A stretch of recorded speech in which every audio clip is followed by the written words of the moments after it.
రీసెంట్గా మనం ఒకటి గమనించాను మేడం నేను కూడా. మన ఇల్లు ఎంత పెట్టి అయితే కొంటామో ₹1,00,00,000 పెట్టి ఇల్లు కొన్నామండి, అవును మళ్ళీ అంతే ₹1,00,00,000 ఇంటీరియర్ కూడా ఖర్చు పెడుతుంది. అవును అవును అవును అవును అవును ఎంతవరకు కరెక్ట్ మేడం? అది కంఫర్ట్ అంటారు చాలా మంది. అవునవును ఇంటీరియర్స్ అనేది ఏంటంటే అండి, ఇప్పుడు మనం ఇంత పెట్టి 2 కోట్లు పెట్టి 3 కోట్లు పెట్టి 8 కోట్లు పెట్టి మనం ఇల్లు కొన్నా సరే మనకు బేర్ షెల్లే వస్తుంది. బేర్ షెల్ అంటే ఏంటి, జస్ట్ వాల్స్ అన్ని చేసి ఇస్తారు, మరి మనం చేసుకోవాలిగా. కబోర్డ్స్ ఏమి ఇవ్వరు, ఎవ్వరు ఇవ్వరు, కబోర్డ్స్ ఇవ్వరు, ఏమి ఇవ్వరు. ఎంత మనం ప్రైజింగ్ దేనికి పెడుతున్నామంటే లొకేషన్ కి పెడుతున్నాం, బిల్డర్ బ్రాండ్ కి పెడుతున్నాం, ఎమ్యూనిటీస్ కి పెడుతున్నాం, అంతే. మిగిలినంతా మనం ఖర్చు పెట్టాల్సిందే. సో 100% ₹1,00,00,000 ఇల్లు అయినా సరే, 5 కోట్ల ఇల్లు అయినా సరే, మనం కొన్న తర్వాత 100% మనం ఇంటీరియర్స్ కి ఖర్చు పెట్టుకోవాల్సిందే. ఆ ఇంటీరియర్స్ స్టార్టింగ్ ఫ్రమ్ 10 lakhs నుంచి మళ్ళా ఇంకొక ఫ్లాట్ కొనే అంత వర్త్ వరకు కూడా ఉన్నాయి. హోమ్ ఆటోమేషన్ కావచ్చు, డిజిటల్ సిస్టమ్స్ కావచ్చు, సో మెనీ థింగ్స్. అది ఇంకా మీ చాయిస్. అది మేడం ఒకప్పుడు ఇల్లు అంటే ఒక లైఫ్ టైం ఎంత ఉంటుంది మనం చెప్పుకున్నాం. అవునండి. అంటే మనకి ఈస్ట్ గోదావరి వెస్ట్ గోదావరి గురించి అప్పుడప్పుడు మనం మాట్లాడుకున్నప్పుడు మండోవా ఇల్లు అంటారు, 400 సంవత్సరాల చరిత్ర, 500 సంవత్సరాల చరిత్ర అంటారు. కానీ 2025కి ఒక ఇంటి అంటే ఒక అపార్ట్మెంట్ లో కావచ్చు, ఇండివిజువల్ హౌస్ కావచ్చు, లైఫ్ టైం ఎంత అంటే ఏం చెప్తారు? ఇది బేసికల్ గా ఏంటంటే అండి, కన్స్ట్రక్షన్ క్వాలిటీని బట్టి డిపెండ్ అయి ఉంటుంది. What kind of quality that people are using. Solid brick, cement, water, ఇది మెటీరియల్స్ కి కూడుకున్న and architecture and engineers subject తో కూడుకున్నాను. మీరు రీసెంట్ గా ఒక వీడియో చూసే ఉండాలి. ముంబైలో చాలా కోట్లు పెట్టి ఇల్లు కొంటే ఒక కస్టమర్ ఇలా పంచ్ చేయగానే వాల్ మొత్తం, ఎందుకంటే దెర్ ఈస్ నో క్వాలిటీ. అది సో దీన్ని ఎలా చెక్ చేసుకోవాలి అంటే ఆ బిల్డర్ యొక్క ప్రీవియస్ ప్రాజెక్ట్స్ ఎలా ఉన్నాయి, అండ్ అన్నిటికంటే మోస్ట్ ఇంపార్టెంట్ ఏంటంటే వాటర్ లీకేజ్. ఎంత పెద్ద గేటెడ్ కమ్యూనిటీస్ అయినా వాటర్ లీకేజ్ స్లోగా స్టార్ట్ అయి ఉంటుంది. పర్సెంటేజ్ ఆఫ్ ఉంది మేడం మొత్తం ఓవరాల్ గా ఈ వాటర్ లీక్? నేను చాలా చోట్ల ఎక్కడికెళ్ళి ఈ మాట తినపడుతుంది, ఎక్కడ లీకేజ్ అవుతుందో తెలియదు. సోర్స్ ఎక్కడ ఉంటుందో తెలియదు, అన్ని చోట్ల ఉంది ప్రాబ్లం. అదే అంటున్నా అండి. 8 కోట్లు పెట్టి కొన్న అపార్ట్మెంట్ లోనూ ఉంటది, ₹1,00,00,000 పెట్టి కొన్న అపార్ట్మెంట్ లోనూ ఉంటది. ఇది గ్రౌండ్ నుంచి స్టార్ట్ అవుతుంది బేసికల్ గా. సో అవి ఏంటి అంటే వీటన్నిటిని ప్రీ చెక్ అంటారు. ప్రీ చెక్ అంటే ఆ ల్యాండ్ యొక్క pre check before the construction, basement కిందకి ఎంత వెళ్తున్నాము ఏంటి, ఇవన్నీ ఒక అనాలిసిస్ సబ్జెక్ట్ లో ఇన్వాల్వ్ అయి ఉంటుంది. అండ్ ఇంకోటి, బిగ్గర్ ద బ్రాండ్స్ తీసుకున్నట్లయితే క్వాలిటీ విషయంలో కాంప్రమైజ్ కారు. ఫస్ట్ థింగ్, చిన్న చిన్న థింగ్స్ ఎక్కడైనా ఉంటాయి, వాటిని రెక్టిఫై చేసుకోవచ్చు. వేరాజ్ కమింగ్ టు ఏంటంటే, వేరాజ్ మనం ఎక్కడో దగ్గర రెగ్యులర్ బిల్డర్స్ కావచ్చు, వాళ్ళు మాత్రం ఎక్కడో దగ్గర క్వాలిటీలో కాంప్రమైజ్ అవుతున్నప్పుడు మాత్రం షెల్ఫ్ లైఫ్ అనేది తగ్గుతుంది, వాటి యొక్క లైఫ్ స్పాన్ అనేది తగ్గుతుంది. సో అంటే న్యాచురల్ డిజాస్టర్స్ ని తట్టుకోలేవు, లైక్ భూకంపాలు కావచ్చు, లేదా rains, what ever the things, లేదా వైడనింగ్, చిన్న చిన్న విషయాలకు కూడా మన స్ట్రక్చర్ అనేది డ్యామేజ్ అయ్యే కాన్సెప్ట్ ఉంటుంది. ఇప్పుడున్న రీసెంట్ టెక్నాలజీస్ లో మైవాన్ టెక్నాలజీ అనేది ఒకటి వచ్చేసింది అనమాట. సో ఈ కన్స్ట్రక్షన్ రిలేటెడ్ గా this is a huge subject where quality matters a lot, because మనం దాని యొక్క లైఫ్ స్పాన్ చాలా ఎక్కువగా ఉండాలి అంటే క్వాలిటీ అనేది చాలా ఇంపార్టెంట్. అంటే 400 ఏళ్ళని మనం చెప్పుకునే పరిస్థితి మళ్ళీ మనకు ఉంటుందో లేదో నాకు తెలియదు, కానీ మినిమం 30-40 years అన్నా అయితే ఉండేటట్టే ప్లాన్ చేయాలి. 30-40 years మీరు అన్నారు. ఒకసారి మళ్ళీ బ్యాక్ వెళ్దాం. మండోవా ఇల్లు అని చెప్పాను, ఒకప్పుడు ఆ రేట్లు ఎంతనే మనకు తెలుసు, దానికి ఎంత డిమాండ్ ఉంది. ఇప్పుడు అదే ఇల్లు కొనాలంటే దానికి ఎన్ని రేట్లు ఇన్వెస్ట్ చేసి మనం కొంటున్నాము, అది లేదంటే అసలు ఇల్లు వాల్యూ లేదనుకోండి, ల్యాండ్ వాల్యూ ఉంటుంది. కానీ అపార్ట్మెంట్లోకి వచ్చాక మనం ఇప్పుడు ₹1,00,00,000 పెట్టి ఇల్లు కొన్నాం, 3 years 4 years అది 2 crores అయింది. దాని లైఫ్ టైం తగ్గుతుంది, అపార్ట్మెంట్ లైఫ్ టైం. 30 సంవత్సరాలు. మరి రేటు కూడా భవిష్యత్తులో 2 కోట్ల తర్వాత 4 కోట్లకు అమ్మాలి, అంతే కదా. లైఫ్ టైం తగ్గుతున్నప్పుడు ఈ రేట్ పెరిగిద్దా? అలా కాదండి. ఇది ఎలా ఉంటుంది అంటే, బేసికల్ గా గేటెడ్ కమ్యూనిటీస్ లో ఎలా ఉంటుందంటే, ప్రైస్ అప్రిసియేషన్ ఎక్కడి వరకు ఉంటుందంటే పొజిషన్ వచ్చేంత వరకే ఉంటది. పొజిషన్ ఇప్పుడు ఏ ప్రాజెక్ట్ అయినా 3 to 4 years అండి minimum hand over time. 3 to 4 years తీసుకుంటారు. ప్రాజెక్ట్ స్టార్ట్ అయినప్పుడు ₹5,000 పర్ స్క్వేర్ ఫీట్ కి అమ్ముతున్నారండి. ఆ పర్మిషన్ వచ్చిన తర్వాత 5,999 అవుతుంది అది. వేరాజ్ ఫైనల్ అప్రూవల్ వచ్చాక అది 6,500-6,999 అవుతుంది అనుకుందాం.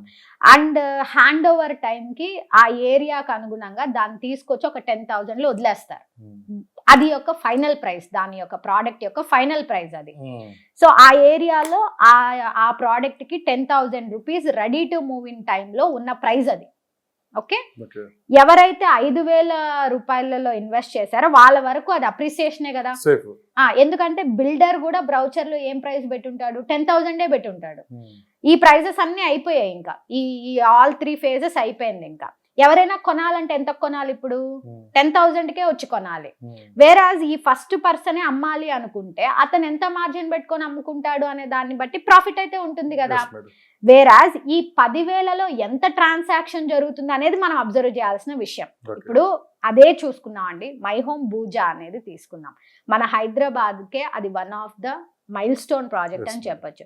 My home Bhooja loan options లో వెరీ లిమిటెడ్ ప్రైస్ రేంజ్ లో స్టార్ట్ అయిన ప్రాజెక్ట్. ఈ రోజు మై హోమ్ బూజాలో 23,000 రూపీస్ పర్ స్క్వైర్ ఫీట్ నడుస్తోంది. 23,000 రూపీస్ పర్ స్క్వైర్ ఫీట్ లో కొంటున్నారా? అది question mark first thing. Average rental values ఒక్కొక్క చోట 1,00,000 నుంచి 5,00,000 రెంట్లు ఇచ్చి ఉండే పీపుల్ కూడా ఉంటారు గేటెడ్ కమ్యూనిటీస్ కల్చర్ లో. సో ఇవేంటి అంటే మీకు యాక్టివ్ ఇన్కమ్, రెంటల్ ఇన్కమ్ గాను హెల్ప్ అవుతాయి. వెరాజ్ మీరు అమ్మేటప్పుడు ఎట్లా అమ్మచ్చు అంటే మీకు ఇంటీరియర్స్ యాడెడ్ అడ్వాంటేజ్ అవుతాయి. ఓకే, మీరు కొన్నప్పుడైతే మీరు బేర్షల్ గా కొన్నా సరే ఇంక్లూడింగ్ ఇంటీరియర్స్, ఇంక్లూడింగ్ ఫర్నిచర్ తో పాటు అమ్మితే 100% మీకు ప్రైస్ వాల్యూ పెరుగుతుంది. అన్డివైడెడ్ షేర్ ఇవన్నీ పక్కకు పెట్టేసినా సరే ప్రైస్ వాల్యూ అయితే పెరుగుతుంది. బట్ ఆ ఏరియాకి ఎంత ప్రైస్ ఉందనేది చూసుకుని మనం అనాలిసిస్ చేస్తేనే ఆ ట్రాన్సాక్షన్ అనేది జరుగుతుంది. మీరు ప్రతిసారి ఒక మాట చెప్తుంటారు ప్రతి ఇంటర్వ్యూ, మా ఛానల్ కదా అదర్ ఛానల్స్ లో కూడా, రీసేల్ బాధ్యత కూడా మాదే అని చెప్తూ ఉంటారు. ఏంటి మేడం అంత కాన్ఫిడెంట్? ఎవరు ఇవ్వలేరు అంటే అది రైట్ ప్రైస్ లో ఎంటర్ అయితే ఆ గ్రాఫ్ చూడగలుగుతాం మనం. రైట్ ప్రైస్ లో ఎంటర్, మీకు ఆల్రెడీ చెప్పాను, అన్ని వచ్చిన తర్వాత ప్రైస్ లో గనక అమ్మితే కస్టమర్ ఫోన్ ఎత్తక్కర్లేదు మనం. ఎందుకు అందరూ దాని ఇన్వెస్ట్మెంట్ అని అన్నారు. That is like a game, that's all, that's a one time game. ఈ రోజు ఏ కస్టమర్ కి సర్వీస్ అనేది మల్టిపుల్ టైమ్స్ అందుతుంది, ఏ కంపెనీ ఇస్తుంది? ఫస్ట్ థింగ్ అంటే ఇప్పుడు కేవలం అమ్మడం మాత్రమే జనాల టార్గెట్ అండి. దాన్ని మానిటర్ చేయడం కంపెనీస్ టార్గెట్ కాదు, కేవలం సేల్ చేయడమే. మనం ఇన్ కేస్ ఎవరినైనా అడిగినా సరే మా ప్లాట్ ఎలా ఉంది లేదా మాదేమన్నా మీరు అమ్మి పెడతారా అంటే వాళ్ళు ఒకటే చెప్తారు, నెక్స్ట్ ప్రాజెక్ట్ కి మేము మూవ్ ఆన్ అయిపోయాము, ఏదైనా ఉంటే మీకు ఫోన్ చేస్తాము అంటారు తప్పిస్తే nobody will take that charge. First thing, ఆ రోజు చెప్పిన మాటలు చెప్పరు.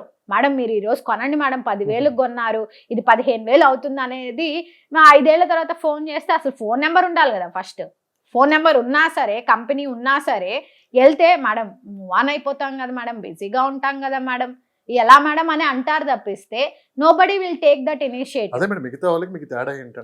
దట్ ఈస్ వాట్ మన కంపెనీ యూఎస్పీఏ ఏంటి అంటే, వాళ్ళు కొన్నవి మనం రీసేల్ చేస్తామో లేదో మనకు తెలీదు.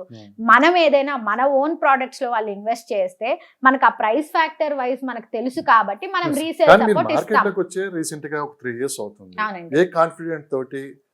చాలా మంది ఇంకా బిగ్ బిల్డర్స్ ఉన్నారు, 20-25 ఎక్స్పీరియన్స్ ఉన్న వాళ్ళు, వాళ్ళు ఇవ్వరు ఈ కమిట్మెంట్. ఏది రీసేల్ బాధ్యత కూడా నాదే చెప్పలేరు బయటకు వచ్చి. ఏంటి మీరు వచ్చి 3 సంవత్సరాలు కూడా కాదు.